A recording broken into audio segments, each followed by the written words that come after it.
Ayun po, magandang araw po sa inyong lahat muli at welcome again po sa J-Lat Vlog. So ito po, for this episode pa rin po natin, andito pa rin po tayo sa bayan po ng Moncada, Tarlac, at pangalawang property na po itong titignan po natin ngayon. So, pasensya na yung boses, medyo sinisipon po ako at inuubo. So ito po ay ang sukat po ng property na ito ay 1.2 hectare. May sarili pong title, hindi na po kailangang subdivide. So, at yung presyo nga po ng property nito ay 500 per square meter po. At yun nga po ay asking price lang po yun. At depende pa rin po sa pag-uusap nyo ni seller kung magkano yung kanyang last price po sa property na ito. Ayan. So dito po mag-start yung property sa part na ito. Itong pila-pila na diretso po yan. Mga ilan kaya to? Medyo mahaba-haba rin. 1.2 po ito ang binibenta, dalawang pinitak po siya at hanggang dun po sa may kawayan na yon. So ang estimate kong entrada po niya nasa mga 50 meters po, more or less po ang kanyang entrada. At ito nga po ay malapit lang po ito sa town proper. Ang estimate kung lapit niya po sa town proper mga nasa mga 2 kilometers po siguro.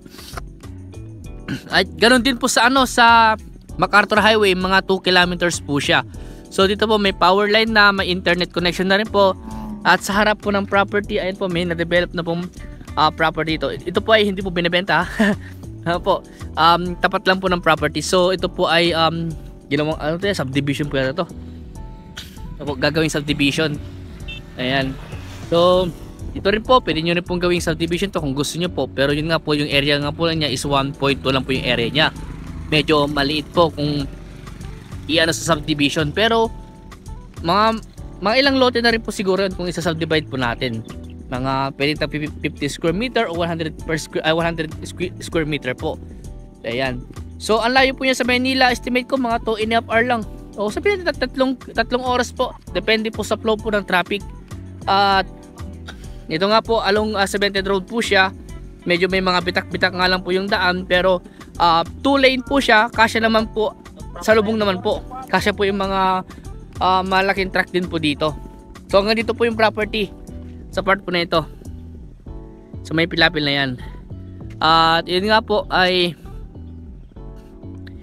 tara, punta natin ito. Boss, tara, punta namin yung ibang portion ng property. Ayan. So ito po ay pwede nyo gawing residential, farming. Ayan po, pwede kayo magtanim ng mga kung ano gusto nyo tanim, mga fruit bearing, pwede po. Kung gusto nyo sakahin, pwede naman po. At kung gusto nyo gawing subdivision, pwede rin naman po. At kung gusto nyo gawing taman ng mga fruit bearing, pwede rin naman po. Depende nga, yun nga po sabi ko sa inyo, depende po sa inyo kung ano gusto nyo pong i-develop po sa property nito. Kung gusto nyo gawin nyo parang sa kabila, pwede rin naman po. Kung gusto nyo gawing resort, pwede rin naman po. Ayan. So maluwang kanyang entrada. Nasa 50 meters po, more or less, o baka higit po sa 50 meters yung kanyang entrada. At dito po sa property nito ay hindi po binabaha, flood free po ang bayan po ng Moncada. At ito nga po ay malapit lang po talaga sa town proper. Ayan.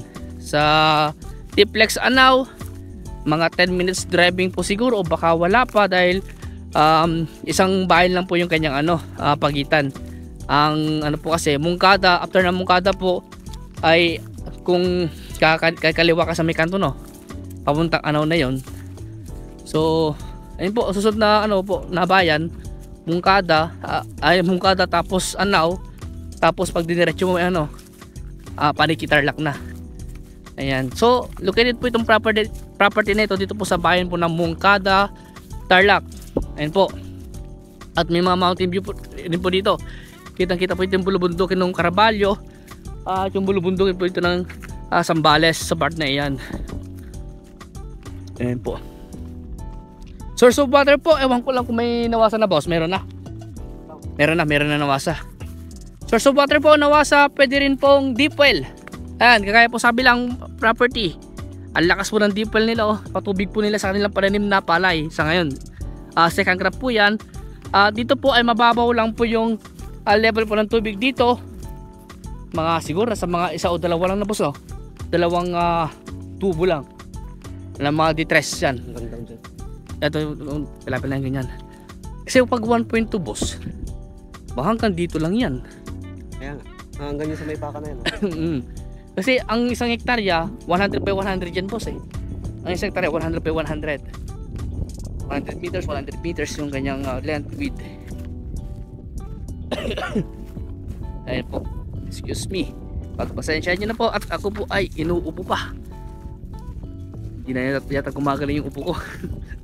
Dahil pabago-bago po kasi yung klima, minsan mainit, minsan malamig. Kagaya po ng ano po ng jowa nyo, minsan mainit, minsan malamig. Oo. Ayan, so konting ano lang po, patalastas lang. Ulitin ko po, 1.2 hectare. TCT title na po ito, buhay pa yung nakapangalan sa title, no extrajudicial. Ang presyo po ng property 500 per square meter, malapit sa town proper, 2 kilometers lang. At yung kanyang entrada nasa mga 50 meters more or less. At may internet connection na, may power line na po dito. At sa harap ng property meron na po na-develop na ginagawang subdivision. At talagang ano po, tahimik po yung lugar na ito. Ayon po sa source po namin yun po. At ops.